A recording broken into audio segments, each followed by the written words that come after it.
എനിക്ക് ഈ വേദി ഗ്രഹാതുരത്വം നടന്ന സ്മരണകൾ എന്റെ മനസ്സിലേക്ക് ഇരമ്പിയെത്തുന്ന ഒരു അവസരം കൂടിയാണ്.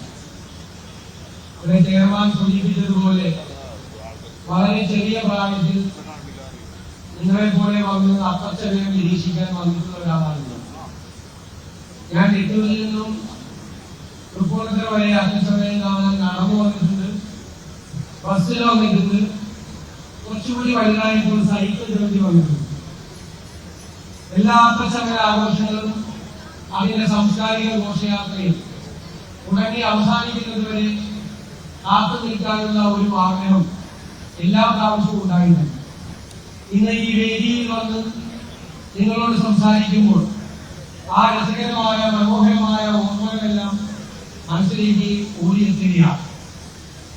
നമുക്കറിയാം, തൃപ്പൂണിത്തുറയ്ക്കും അപ്പച്ചമയത്തിനും ഒരു രാജകീയമായ പാരമ്പര്യമുണ്ട്. ആ പാരമ്പര്യമാണ് അപ്പച്ചമയം ഘോഷയാത്രയെ അന്വേഷിച്ച് നമ്മൾ പോയാൽ കാണാൻ കഴിയും.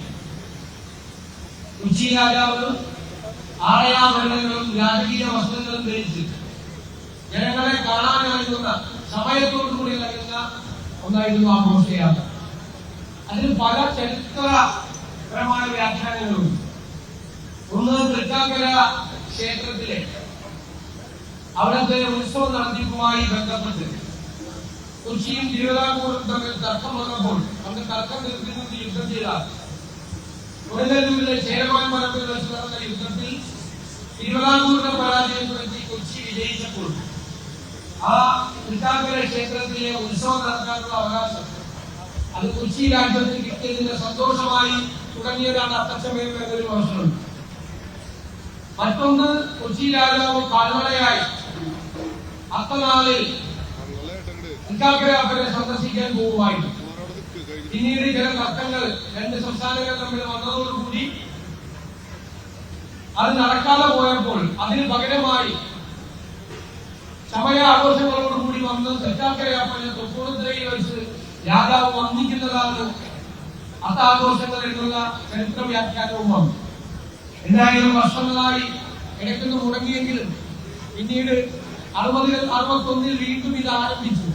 വളരെ ഭംഗിയായി കൊണ്ടുപോവുകയാണ് അപ്പച്ചമയ ആഘോഷങ്ങൾ. ഇതിന് ഏറ്റവും വലിയ പ്രത്യേകത ഇതിന്റെ തുടക്കകാലം മുതൽ ഇതൊരു മതസൗഹാർദ്ദത്തിന്റെ ആ ഒരുമ വിളിച്ചോതുന്ന ഒന്നുകൂടിയായിരുന്നു. രാജാവ് തുടങ്ങിയ കാലത്ത് തന്നെ മുസ്ലിം പ്രതിനിധിയായി നെട്ടൂരിലെ തങ്ങൾ അദ്ദേഹത്തിന്റെ പ്രതിനിധി, അതുപോലെ നമ്മുടെ കരിങ്ങാച്ചിറ കത്തന അതിന്റെ പ്രതിനിധി ഇവിടെയുണ്ട്. ചെമ്പിൽ അലയൻ കൊച്ചി രാജ്യത്തിന്റെ നാവികസേനാ തലവനായിരുന്നു. ചെമ്പിൽ അലയൻ ധീവര സഭയെല്ലാം പ്രതിദാനം ചെയ്തുകൊണ്ടുള്ള ചെമ്പിൽ അലയൻ അവരെല്ലാം ഈ ഘോഷയാത്രയോടൊപ്പം ഉണ്ടായിരുന്നു. അപ്പൊ എത്രയോ പതിറ്റാണ്ടുകൾക്കപ്പുറവും കൊച്ചി രാജ്യവും ഈ തൃപ്പൂണിത്തുറയും മതസൗഹാർദ്ദത്തെ കുറിച്ച് ഉറക്ക വിളിച്ചു പറഞ്ഞിരുന്ന ഒരു നാടാണ്. എനിക്ക് തോന്നുന്നത് തൃപ്പൂണിത്തുറയെ നമുക്ക് ഒരു ചരിത്ര നഗരമാക്കി, ഒരു പൈതൃക നഗരമാക്കി ഉയർത്തിക്കൊണ്ടാണ്.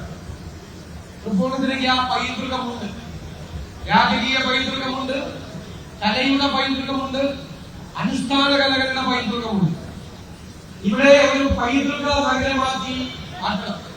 സത്യത്തിൽ നിരവധി കൊട്ടാരങ്ങൾ ഇവിടെ ഉണ്ടായിരുന്നു. നിരവധി കൊട്ടാരങ്ങൾ, 50-ലേറെ കൊട്ടാരങ്ങൾ ഇവിടെ ഉണ്ടായിരുന്നു. ലോകത്തൊരു രാജ്യത്തും ഇത്തരം കൊട്ടാരങ്ങൾ താൽക്കാലില്ല. നിങ്ങൾ യൂറോപ്പിലേക്ക് പോയാൽ 10-ാം നൂറ്റാണ്ടിലും 12-ാം നൂറ്റാണ്ടിലും ഉണ്ടായിരുന്ന ചരിത്ര സ്മാരകങ്ങളെ അവർ സംരക്ഷിക്കും, അവരതിനെ തരത്തിലയില്ല. പക്ഷെ ഇവിടെ തൃപ്പൂണിത്തുറയിൽ നിരവധി കൊട്ടാരങ്ങളും പഴയ ചരിത്ര സ്മാരകങ്ങളും ഇല്ലാതായിക്കൊണ്ടിരിക്കുക, ഇപ്പൊ കുറഞ്ഞുകൊണ്ടിരിക്കുക. എന്റെ വിനീതപൂർവമായ അഭിപ്രായം അതെല്ലാം സംരക്ഷിക്കപ്പെടണം. അതൊരു പൈതൃക നഗരമായാൽ അതെല്ലാം സംരക്ഷിക്കപ്പെടും. അതുപോലെ ഇവിടെ വനിതാ കഥകളി സംഘം 50 വർഷം പൂർത്തിയാക്കിയ അനുഷ്ഠാന കലകളുടെ കഥകളിയുടെ ഒക്കെയാണ്. ഞാൻ ആദ്യമായി കഥകളി കാണുന്നത് പൂർണ്ണത്ര ഈശ്വരന്റെ ഉത്സവത്തോടനുബന്ധിച്ച് എല്ലാ ദിവസവും കഥകളി ഉണ്ടാവും. അങ്ങനെയാണ് കഥകളിയിലെ കഥ അറിയാം, കഥകളി അറിയില്ല. പക്ഷെ കഥ അറിഞ്ഞുകൊണ്ട് കഥകളി കാണാതെ ഇവിടെയാണ് വന്നിരുന്നത്. ഇതിന്റെ എല്ലാം കേന്ദ്രം തൃപ്പൂണിത്തുറയായിരുന്നു.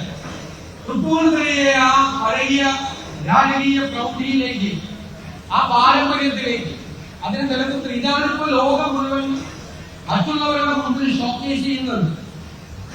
ഞാൻ MLA ആയി 2001 ചെല്ലുമ്പോ പറവൂരിന് ബന്ധം കൂടിയുണ്ട് തൃപ്പൂണിത്തുറയിൽ. എന്താ കാര്യം? കൊച്ചി രാജ്യത്തിന്റെ പ്രധാനമന്ത്രിയായിരുന്ന പാലിയത്തച്ഛന്റെ നാട് പറവൂരിലെ ചേന്നമംഗലത്താണ് അല്ലേ? അതാണ് കൊച്ചി മറുപടി തമ്മിലുള്ള ബന്ധം.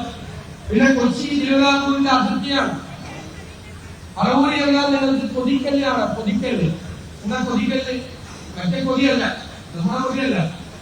കൊച്ചി തിരുവിതാംകൂർ അതിർത്തിയുടെ കല്ലാണ് കൊതിക്കല്ല് എന്ന് പറയുന്നത്. പറവൂരിൽ പല സ്ഥലത്തുണ്ട്. കൊച്ചിയും തിരുവിതാംകൂറും. പണ്ട് കൊച്ചിയിൽ നിന്ന് തിരുവിതാംകൂറിലേക്ക് നാട് കടത്തിയിരുന്നത് കേരളത്തെ തോടിന്റെ അപ്പുറത്തേക്ക് കടത്തില്ല. മനസ്സിലായി? ചെറിയ തോട് കടത്തിയിട്ട് നാട് കടത്തലായി. അന്ന് ഞാൻ ചെല്ലുമ്പോൾ പാലിയത്തച്ഛന് ഡച്ചുകാര് പറഞ്ഞു കൊടുത്ത ഡച്ചു മാതൃകയിലുള്ള ഒരു മനോഹരമായ പാലസ് ഉണ്ട്. അത് ഇടിഞ്ഞു കഴിഞ്ഞപ്പോ വീടാനായി കിടക്കുകയാണ്. നിങ്ങൾ ഒപ്പം ഒന്ന് പോയി കാണണം. അത് ഞങ്ങൾ സംരക്ഷിച്ചു. പാലിയത്തച്ഛന്റെ ഡച്ചു പാലസ് സർക്കാരിനെ കൊണ്ട് സംരക്ഷിച്ചു. മുസ്ലിം പൈതൃക പദ്ധതിയുടെ ഭാഗമായി ആ രാജകീയ കൊട്ടാരം, ഡച്ചു കൊട്ടാരം, ഡച്ചുകാര് ഏത് നൂറ്റാണ്ടിലാണ് ഇവിടെ വന്നത്? ആ നൂറ്റാണ്ടിൽ അവർ ഉണ്ടാക്കിയ ഡച്ചു കൊട്ടാരം ഇന്ന് മ്യൂസിയമാണ്. പാലിയത്തച്ഛന്റെ നാലുകെട്ട് കടന്നു പോകുമായിരുന്നു.